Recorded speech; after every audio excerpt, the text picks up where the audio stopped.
दहेज में सामान चाही, ना ही पाक के मकान चाही। सुनी अगुआ महान बाटे एक अरमान। सुनी सीधा यहाँ से ब्रजेश हलचल जी के द्वारा। सबसे पहले स्वागत बा, अभिनंदन बा हिरौली दान के आवाज़ में। एगो गीत बा, जानते बने बार जमाना के अनुसार बा, बार एगो गीत जैसे गीत के माध्यम बा, बड़ा वायरल भी गीत चल रहा बा, तमाम तरीका के वायरल बा। जैसे गीत के भाव एक प्रकार के बा कि ना दहेज में सामान चाही, ना ही पाक के मकान चाही। सुनी अगुआ महान बाटे एक अरमान, समधिनिए जवान चाही। सुनी अगुआ महान बाटे एक अरमान, समधिनिए जवान चाही। ना दहेज में मकान चाही, ना ही पाक के मकान चाही।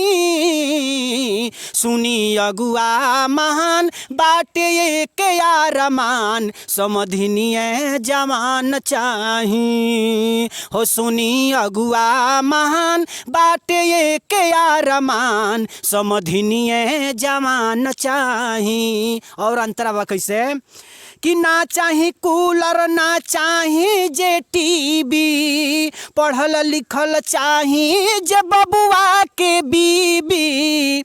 मतलब बाकी ना पढ़ल लिखल, माने पढ़ल लिखल लड़की चाही, गंवार ना चाही। तो गाना का अंतरा का भाव बा कि ना चाही कूलर, ना चाही जे टीवी, पढ़ल लिखल चाही जे बबुआ के बीबी। उनके रूप रूपवान चाही, और गुण गुणवान चाही।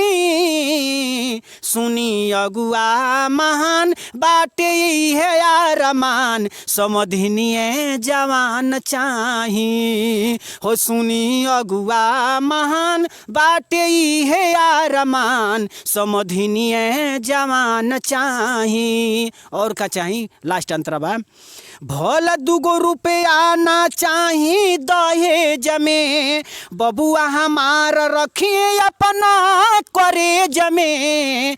भल दुगो रुपया ना चाही दहेज में, बबुआ हमार रखिए अपना करेज में। निमन कुल खानदान चाही, एगो साली सयान चाही। सुनी अगुआ महान बाटे एक अरमान, समधिनिए जवान चाही। हो सुनी अगुआ महान बाटे एक अरमान, समधिनिए जवान चाही।